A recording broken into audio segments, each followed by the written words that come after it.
If the strips you cut for your quilt look more like this, they have a kink in the middle and then they maybe have two more kinks on the end, it looks like you got a big W or V in your strip, I have the explanation for you and the solution.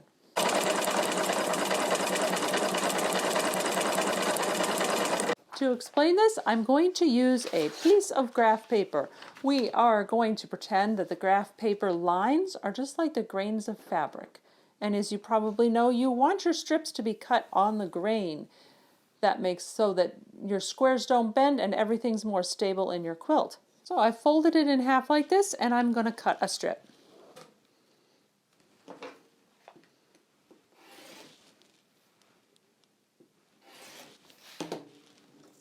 And as you can see, this strip did not come out completely straight. And the reason for that is that it wasn't cut perpendicular to the fold. So right down here at the fold, if you see the line, if I line the ruler up again, the ruler is not lined up with the fold of the fabric. If I line the ruler up with the fold of the fabric, and I square up the edge again,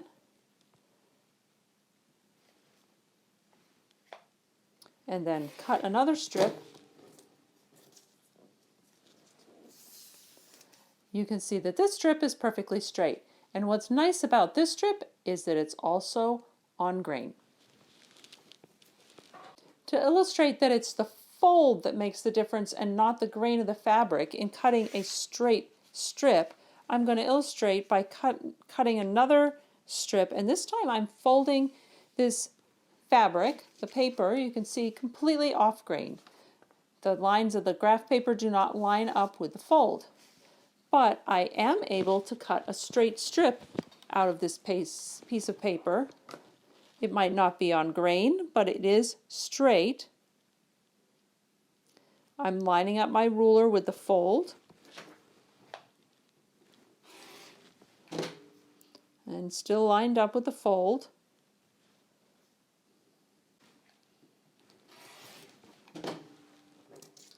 This strip is straight.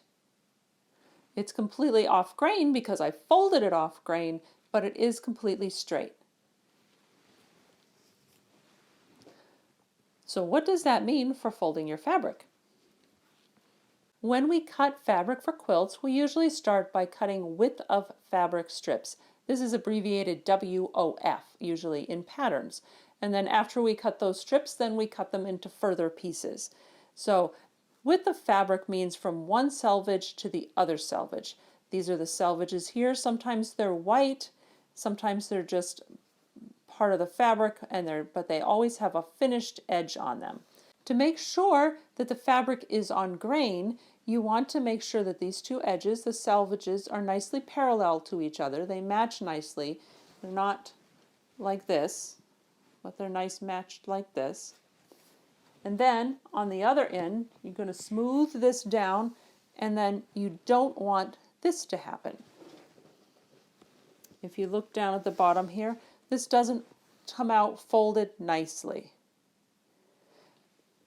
So you'll want to move these back and forth, still keeping them parallel like this, but move them back and forth until when you smooth down here to the bottom, it makes a nice even fold like that.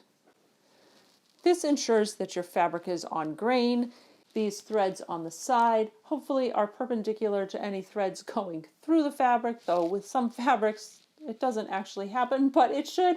The fabric should have threads that go this way that are parallel to the selvage and threads that go this way that are perpendicular to the selvage. So now I've got everything set up on grain.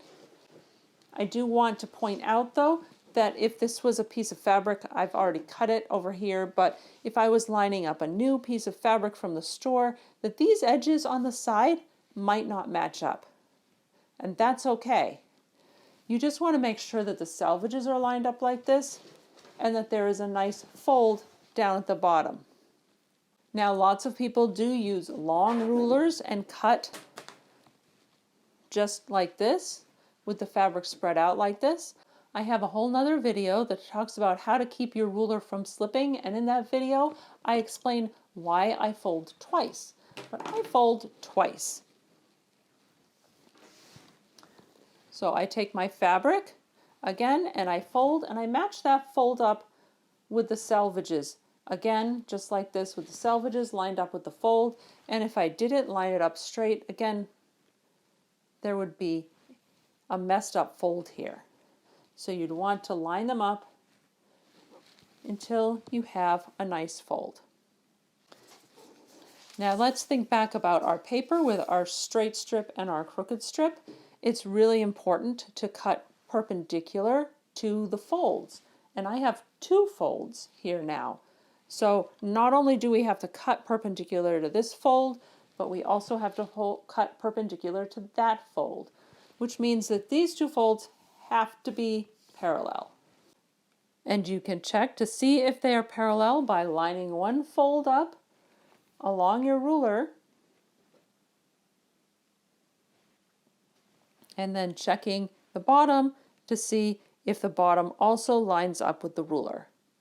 I find it easiest to line this fold up and then check this one down here because it's much easier to figure out how you might need to change the fold to make them line up.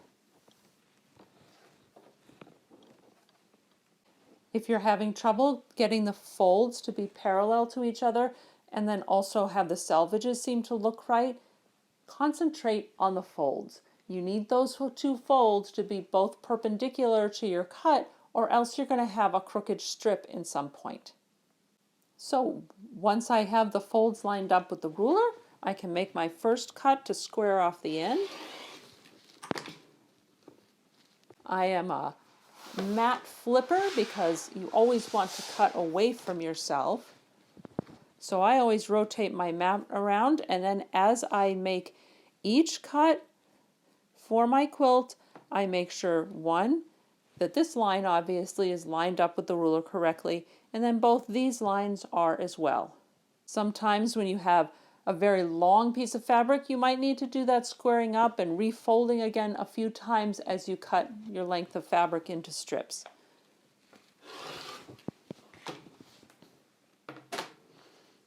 But here I have a nice straight strip. One more thing, as you're doing your sub-cutting, which means cutting your strips into the squares or the rectangles or whatever your pattern calls for, make sure first that you line up this nice and neatly, and then the same thing applies. You want to make sure that not only are you lining up the edge to the measurement to cut your squares, but for every cut, make sure that you line up both the top and the bottom of the strip with your ruler, and that will make everything square. If you have problems with your ruler sliding as you're making your cuts, I have another video right up here. I hope this helps. Happy quilting!